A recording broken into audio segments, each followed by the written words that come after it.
Hello YouTube, it's Carrie here and I am your Saturday vlogger for Proof Weight Loss Surgery Works. So let's get down to it. So the topic for this week, one of my favorite topics, okay. So vacation, traveling, and eats. How does vacation and traveling impact what you eat? I love travel and I do a lot of traveling. In particular, since I had my original weight loss surgery, I've done a ton of traveling and every kind of traveling you can imagine. So I think to really address this question, we got to break it down a little bit into types of travel that we do. Because there's the type of travel that you do, like if you're going to conferences, or if it's business related, in which case you're going out to like restaurants with a larger group of people. There's family related travel, where you're going to visit family for Thanksgiving or for the holidays or other weddings, all that kind of thing. And then there's pleasure travel. So to address the first one, business travel, or if you're traveling with a larger group of people where everybody is going out to the same restaurant together.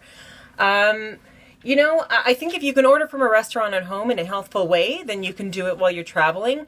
Know what things to look for on the menu. Go for like broiled fish, go for that lean protein and vegetables, Try to keep the drinking down a little bit, which is also good for your business etiquette. And then here's something that you might not always do. Don't take your leftovers home. A serving size at a restaurant is like enough for a meal for 4 of us generally. So when you take those leftovers home and you stick them in your hotel room, you're going to end up munching them at night or whatever.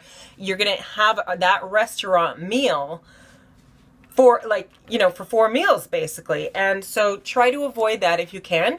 Don't feel bad about it.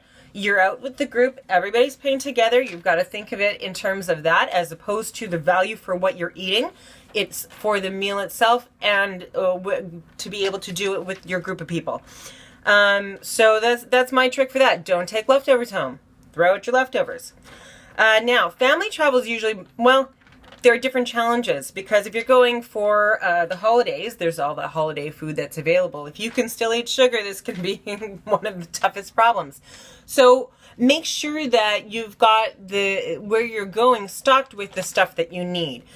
For me, that's fish and veggies. So I just spent like 3 months with my family out in California, and I did most of my own cooking. I would go to the farmer's market on the weekend, get my stuff, do my cook, freeze everything, and then I have it so that when everybody else is having their meal that I can't eat that isn't good for me, I have food that I like that I've made in a way that I know is healthful for me.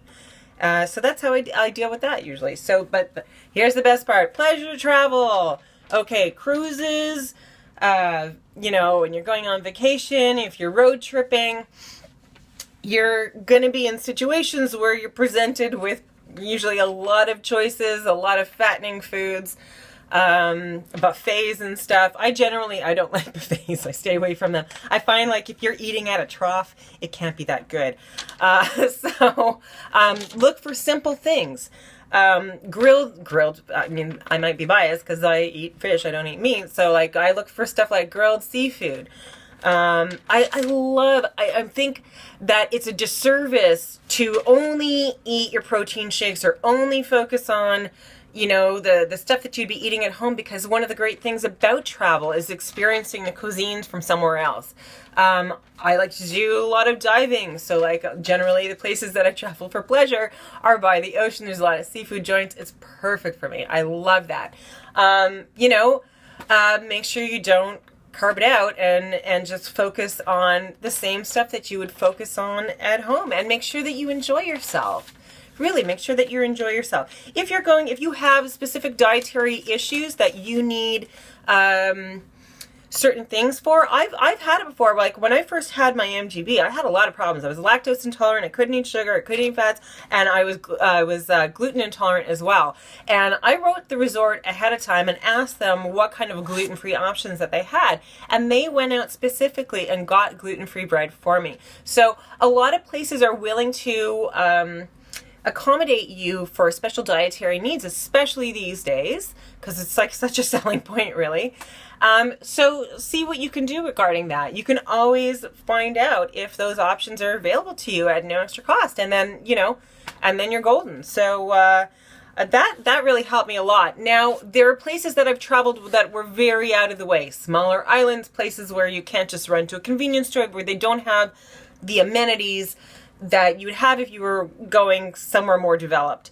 And in those cases, I did bring my own food. And I packed stuff that, nuts. I'd go to Costco and get nuts and protein bars and that kind of thing to bring with me, so that in case I was in a situation where they couldn't accommodate my dietary requirements, I had a backup plan. I find when I go away on vacation, I tend to lose weight, actually, because if you plan your vacations to be active and to do healthful things, then that's what your focus is going to be on when you're away. You're going to enjoy yourself, be outdoors, see amazing things and do really fun stuff. And the bonus side of it is that because you're being active and eating great food, I tend to lose weight when I go on vacation. I mean, it's the best thing. So that's my take on it. Hope everybody's having a great weekend. See you next week. Bye.